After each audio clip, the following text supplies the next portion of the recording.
大家好，欢迎来到我们的视频。今天我们要谈论的主题是美白护肤品和提亮护肤品的区别。现在的市场上有很多种美容护肤品，其中包括美白护肤品和提亮护肤品。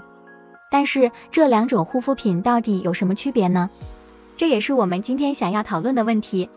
说到美容护肤品，我们很容易就会联想到对肌肤有益的成分，比如维生素 C、熊果苷和酵素等等。不过，对于很多人来说，选择护肤品却并不容易。一些人可能会因为不知道该选择哪种产品而感到困惑。因此，我们今天想要向大家介绍美白护肤品和提亮护肤品之间的区别，希望能够为大家提供一些帮助。在我们深入探讨美白护肤品和提亮护肤品之间的区别之前，我们需要先了解一些基本的定义和概念。首先，让我们来探讨为什么皮肤会变得暗沉或肤色不均匀。这通常是由于皮肤表面的角质层厚度不均匀，导致光线不能均匀的反射。此外，紫外线的损害和皮肤老化也可能导致肌肤变暗。现在，让我们来看一下美白护肤品和提亮护肤品的定义。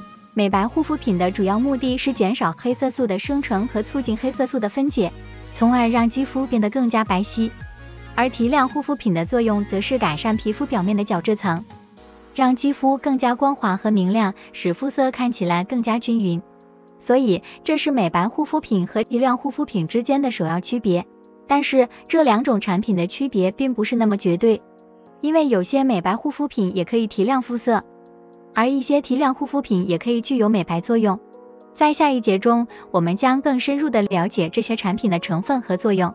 现在，让我们深入了解美白护肤品和提亮护肤品的成分和效果。对于美白护肤品，常用的成分包括维生素 C、酵素、熊果苷和烟酰胺等等。这些成分可以抑制黑色素的生成，并促进黑色素的分解和代谢。美白护肤品的主要效果是让肌肤变得更加白皙，减少肤色不均匀和斑点。另一方面，提亮护肤品的常用成分包括水杨酸、果酸、玻尿酸和胜肽等等。这些成分可以促进皮肤表面的细胞更新，改善角质层的厚度和光滑度，从而让肌肤更加明亮和光滑。提亮护肤品的主要效果是改善肤色不均匀和暗沉的问题。当然，有些美白护肤品也可以提亮肤色，而一些提亮护肤品也可以具有美白作用。因此，选择护肤品时需要根据自己的肌肤需求来选择适合自己的产品。总之，美白护肤品和提亮护肤品之间的区别在于它们的主要成分和效果。了解这些基本概念可以帮助我们更好地选择适合自己肌肤需求的护肤品。在使用美白护肤品和提亮护肤品时，有一些使用方法上的差异需要我们注意。首先，美白护肤品通常需要在晚间使用，因为这些产品中的成分会让肌肤更敏感，容易受到日间紫外线的伤害。另外，使用美白护肤品时，需要避免与含有酸性成分的产品一起使用，以免产生化学反应，刺激皮肤。而提亮护肤品则可以在早晚都使用。不过，由于这些产品通常含有果酸和水杨酸等成分，所以在使用时需要注意使用量和频率，避免过度刺激皮肤。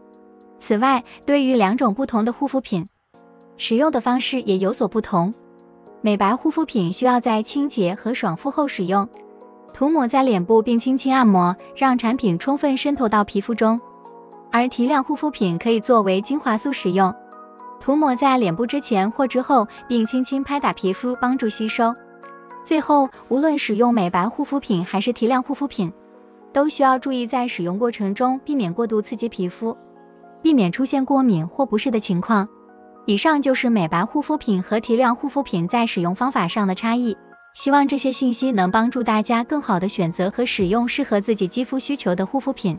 总的来说，美白护肤品和提亮护肤品虽然都可以让肌肤看起来更加明亮和光滑，但它们的作用机制和使用方法是不同的。